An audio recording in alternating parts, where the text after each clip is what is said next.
నమస్తే శ్రీ మాత్రే నమః శ్రీ గురుభ్యో నమః.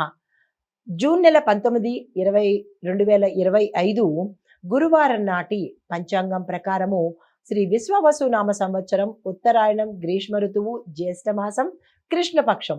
ఈ రోజు సూర్యోదయ సమయము తెల్లవారుజామున 5:46 సూర్యాస్తమ సమయం సాయంత్రం 6:48.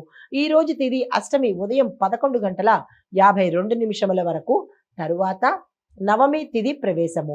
నక్షత్రం ఉత్తరాభద్ర రాత్రి 11:04 వరకు.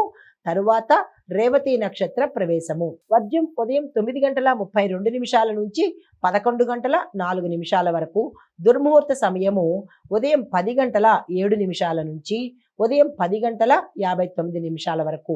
తదుపరి తిరిగి మరలా మధ్యాహ్నం 3:19 నుంచి సాయంత్రం 4:12 వరకు. రాహుకాల సమయం మధ్యాహ్నం 1:55 నుంచి మధ్యాహ్నం 3:33 వరకు. యమగండ కాలం తెల్లవారుజామున 5:46 నుండి ఉదయం 7:24 వరకు. బ్రహ్మముహూర్త సమయం తెల్లవారుజామున 4:10 నుంచి తెల్లవారి 4:58 వరకు. అమృత గడియలు సాయంత్రం సమయంలో 6:41 నుంచి 8:12 వరకు. అభిజిత్ ముహూర్తం ఉదయం 11:51 నుంచి మధ్యాహ్నం 12:43 వరకు. ఇది నేటి పంచాంగం. నమస్తే.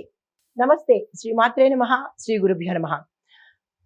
ఇప్పుడు మేషాది ద్వాదశ రాశుల వారికి జూన్ నెల 19, 2025 నాటి ద్వాదశ రాశుల యొక్క గ్రహస్థితులు, ఆ గ్రహాల యొక్క ప్రభావము ఒక్కొక్క రాశి మీద ఎలా ఉండబోతోంది అనే అంశంలో ముందుగా మేషరాశి వారి యొక్క గ్రహస్థితి చూసినట్టయితే చంద్రుడు వృషభంలోను, సూర్యుడు మిథునంలోను, బుధుడు కూడా మిథునంలోనే సంచారం చేస్తున్నారు. అయితే వీటి యొక్క ఫలితాలు ఉద్యోగ వ్యాపారాల్లో లాభాలు వస్తాయి. కుటుంబంలో మంచి సమయాలు, శుభవార్తలు వినేందుకు అవకాశాలున్నాయి. ఆరోగ్యానికి మాత్రము తగిన జాగ్రత్తలు తప్పనిసరిగా తీసుకోవాలి. అయితే మీకు చెప్పదగిన పరిహారము హనుమాన్ చాలీసా పఠన, హనుమంతుడి ఆలయ దర్శనము తప్పనిసరిగా చేసుకోండి. తదుపరి రాశి వృషభ రాశి. ఈ రాశి వారి యొక్క గ్రహస్థితులు చంద్రుడు మిథునంలోను, సూర్యుడు మిథునంలోను, బుధుడు కూడా మిథునంలోనే సంచారం చేస్తున్నారు. అయితే ఈ ఫలితాలు ఆర్థిక లాభాలు తెచ్చిపెడతాయి, ఉద్యోగంలో అవకాశాలు తెస్తాయి, కుటుంబ సమస్యలు తగ్గి శాంతియుత వాతావరణం నెలకొనేటట్టుగా కనబడుతోంది. అయితే మీకు చెప్పదగినది బుధవారం రోజు గణపతి ఆరాధన చేసి నల్ల వస్త్రాలను ధరించే ప్రయత్నం తప్పనిసరిగా చేసుకోండి. తదుపరి రాశి మిథున రాశి. ఈ రాశి వారి యొక్క గ్రహస్థితులు చంద్రుడు మిథునంలోను, సూర్యుడు మిథునంలోను, బుధుడు కూడా మిథున రాశిలోనే సంచారం చేస్తున్నారు. ఈ సంచార ఫలితాలు విజయం సాధించడానికి, ఏ రంగంలో ఉన్న వాళ్ళైనా సరే విజయం సాధించడానికి ఇది అత్యంత అనుకూలమైన సమయము. అయితే ప్రయాణాలు కూడా లాభిస్తాయి. విద్యార్థులకు విజయం సాధించడంతో పాటు మీరు ఏదైతే అనుకుంటారో మీ గోల్స్ని రీచ్ అయ్యేందుకు అవకాశాలు ఎక్కువగా కనబడుతున్నాయి. వృధా చేసుకోకండి. మీకు చెప్పదగిన పరిహారము శివాలయ సందర్శనం చేసుకోండి, మంచి ఫలితాలు పొందుతారు. తదుపరి రాశి కర్కాటక రాశి. ఈ రాశి వారి యొక్క గ్రహస్థితులు చంద్రుడు కర్కాటక రాశిలోను, సూర్యుడు సింహంలోను, బుధుడు సింహంలోను సంచారం చేస్తున్నారు. అయితే ఈ సంచార ఫలితాలు కుటుంబంలో ఆనందకరమైన వాతావరణం ఉండబోతోంది. ఆరోగ్యం బాగుంటుంది. దీంతో పాటు కొత్త కొత్త అవకాశాలు అన్ని రంగాల్లో ఉన్న వాళ్ళకి వస్తాయి. అందుకునే ప్రయత్నం తప్పనిసరిగా చేసుకోండి. మీకు చెప్పదగిన పరిహారము హనుమంతుడి ఆలయ దర్శనం తప్పనిసరిగా చేసుకునే ప్రయత్నం చేయండి. తదుపరి రాశి సింహరాశి. ఈ రాశి వారి యొక్క గ్రహస్థితులు చంద్రుడు సింహంలోను, సూర్యుడు కూడా సింహంలోనే, బుధుడు మాత్రము కన్య రాశిలో సంచారం చేస్తున్నాడు. ఈ సంచార ఫలితాలు ఉద్యోగంలో డెవలప్మెంట్, గ్రోత్, పురోగతి, ప్రగతి అన్నీ కనబడుతున్నాయి. వ్యాపారంలో కూడా లాభాలు వచ్చేందుకున్నాయి. పెట్టుబడులకు అనువైన సమయము. కుటుంబంలో శాంతియుత వాతావరణం ఉంటుంది. శుభవార్తలు వింటారు. శుభకార్యాలకు చేసేందుకు సూచనలు కనబడుతున్నాయి. ఆరోగ్య సమస్యలు మాత్రము కొంచెం ఎక్కువగా కనబడుతున్నాయి.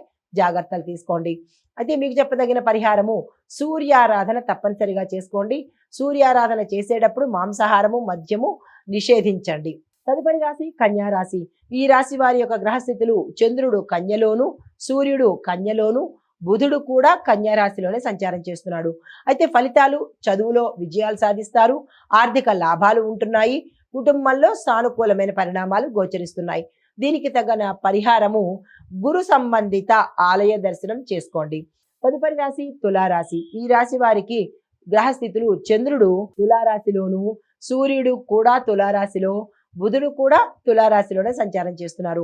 ఈ ఫలితాలు ఆర్థికంగా స్థిరత్వం ఏర్పడుతుంది, ఉద్యోగ రంగంలో పురోగతి కనబడుతోంది, కుటుంబంలో శాంతియుత వాతావరణం గోచరిస్తోంది. మీకు చెప్పదగిన పరిహారము శివాలయ సందర్శనం తప్పనిసరిగా చేసుకోండి. తదుపరి రాశి వృశ్చిక రాశి. ఈ రాశి వారికి చంద్రుడు వృశ్చికంలోను, సూర్యుడు కూడా వృశ్చిక రాశిలోను, బుధుడు కూడా వృశ్చిక రాశిలోనే సంచారం చేస్తున్నారు.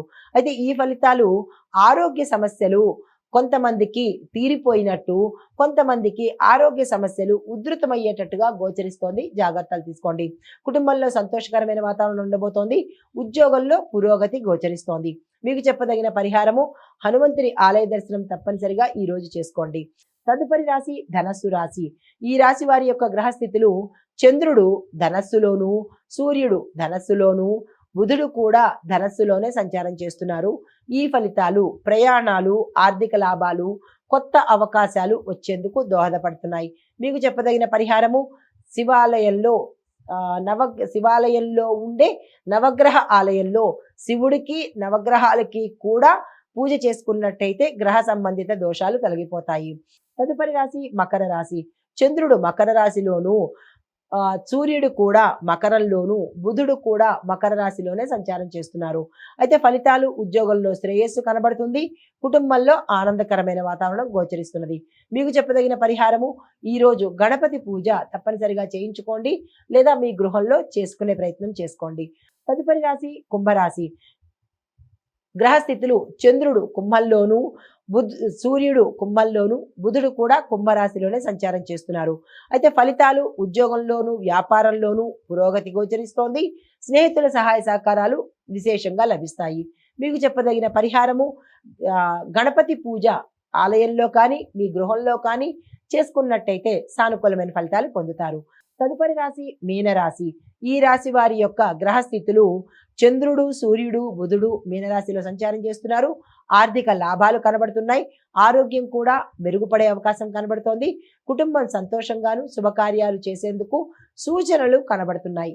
ఆ దిశగా ప్రయత్నం చేసుకోండి. మీకు చెప్పదగిన పరిహారము నవగ్రహ ఆలయంలో శని భగవానుడికి మీ పేరిట పూజ కానీ లేదా దానం కానీ చేయించుకున్నట్టయితే సానుకూలమైన ఫలితాలు పొందుతారు. ఇవి ఈ రాశిలో ఈ రోజు మేషాది ద్వాదశ రాశిలో ఉండే వారికి చెప్పదగిన గ్రహస్థితులు, పరిహారాలు, సూచనలు. నమస్తే.